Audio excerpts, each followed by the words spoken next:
Welcome to the third part of the predefined functions of Python.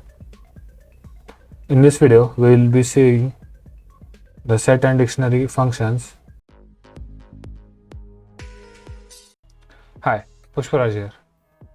So in this video, we will go over the class set and dictionary and the predefined functions of them. So on the right hand side, you can see the set functions and some examples of set.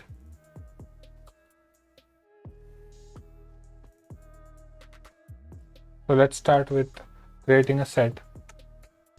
So here you can see on the right hand side set. I have different examples of set, where first is a simple set and second consists of only string set, and second is only integer set, and the third is the boolean set. You can also have a mixed set just like this, and remember, set does not allow any duplicate values. So if I do this here,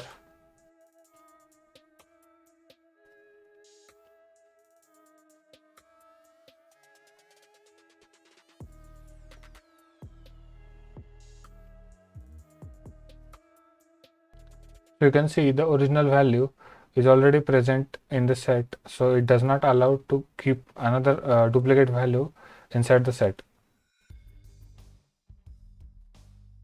Similar happens to the integer set.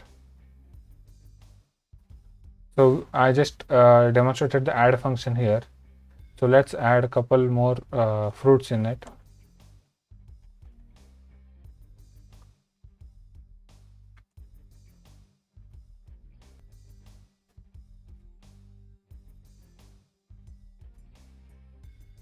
So this set has two more fruits in it using the add function. The clear and copy function are similar to the list function, where copy function will simply copy the whole set and clear function will clear all the elements inside that set. So here we have some different functions that I will demonstrate that are respective to set only. So we will create one more set here to demonstrate these functions. So difference function will take one set inside it and the set that will call it, like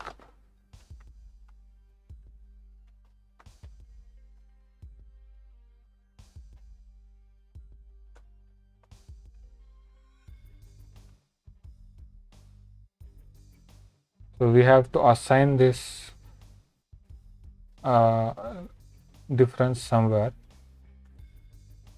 So B will have the difference of this set and set 1. So only these two have don't match in both the sets. Similar to difference function, difference update will update the set which is used to call that function. For example, if this set calls difference update, then these values will be replaced with all the values inside that this set. Discard will simply discard any value inside that set. Discard will take an argument or a value that is present inside the set.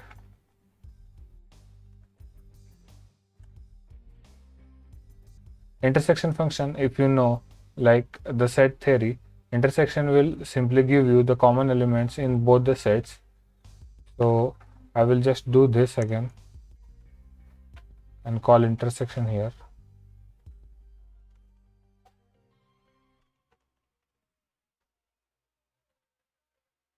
It's completely opposite of what difference does. Difference will give you the non-common element, whereas intersection will give you the common elements. B will have the common elements. Similar to difference update, intersection update does the same. It will give the common elements and replace with the called set object.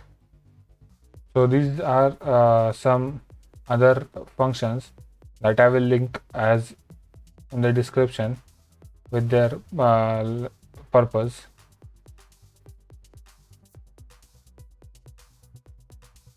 So just like intersection, we have union function also here.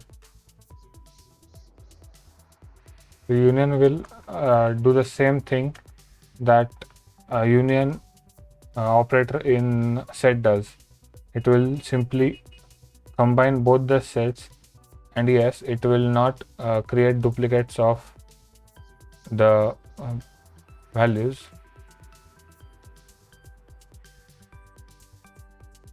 Update function is simply if you need to update any value in the given set.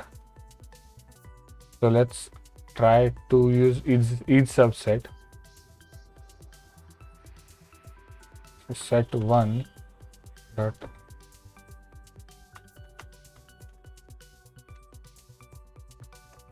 true. So you can see set 1 has apple, banana and cherry, which are also present in B. So it is a subset of B. So let's check the superset, which is a set which has all the values of the subsets. So we just have to replace these values.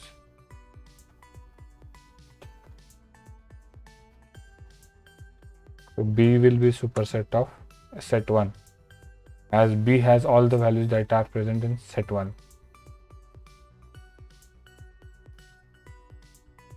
Pop and remove functions are similar to the list functions, as I said earlier for the copy and clear functions. So this is set. So let's move to dictionaries. So if you have seen my earlier videos, you have seen what the key and value pair means and why are they so much important in dictionaries. So we'll just create a dictionary again.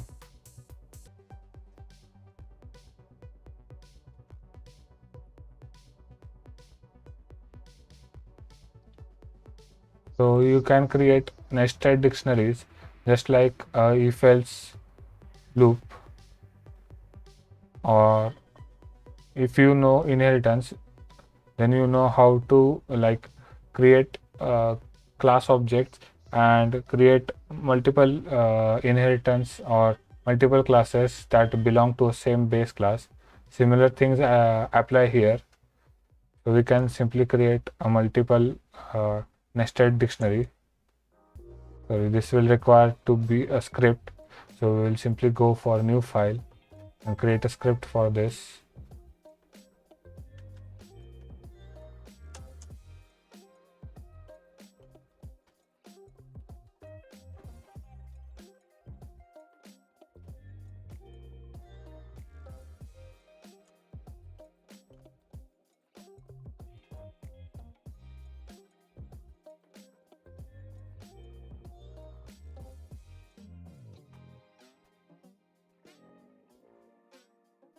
Let's run this file. So you can see all the 3 child dictionaries are present inside the my family dictionary, and each of those child dictionaries are been mapped with a key child 1, child 2, child 3, and the values of them are the whole dictionaries that are created above. So I will create one more dictionary again, and I will demonstrate the functions of dictionary. So 2 functions I have already shown in the in my video, in which I demonstrated the dictionary data type, that were keys and values. I will demonstrate them again just in case you missed that video.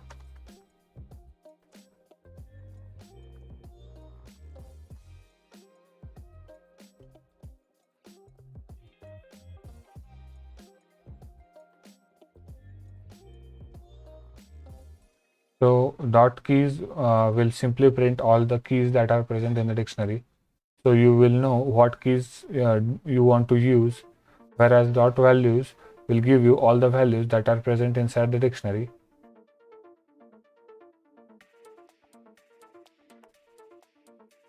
Here we have the same operations like copy and clear that are similar to the set copy clear or the list copy clear.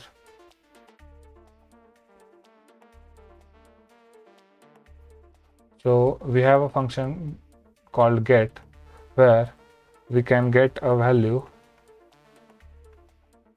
based on the given key value, like based on the given key.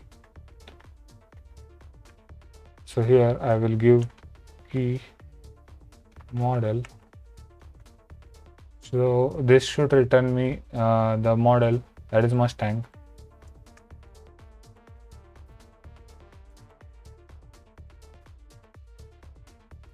So if you want to list if you want to see what values that are present inside the dictionary, you can also use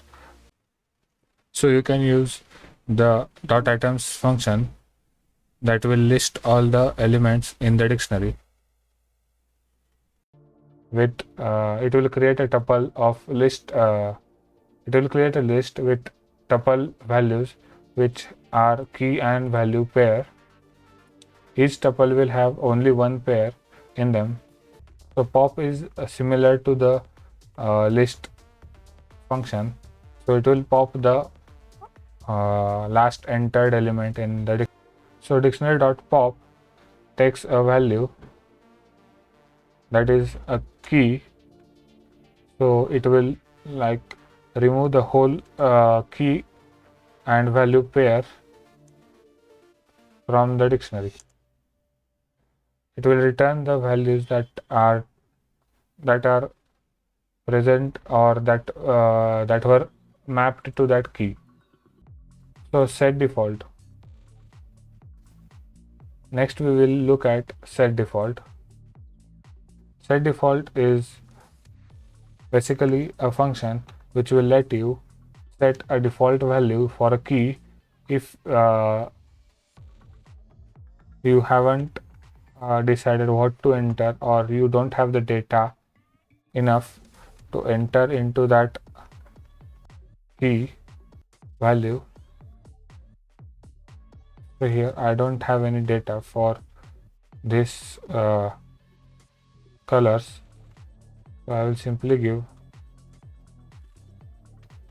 It can be updated later.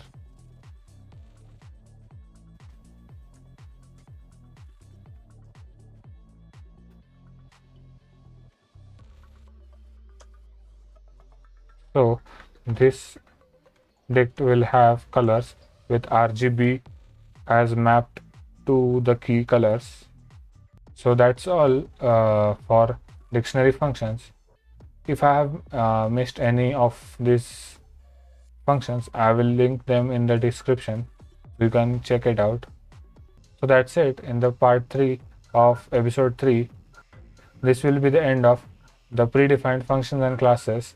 In the next part 4, I will go over the user-defined functions and user-defined classes and how to create the objects and how to create custom functions. Hope you like this video and subscribe to the channel.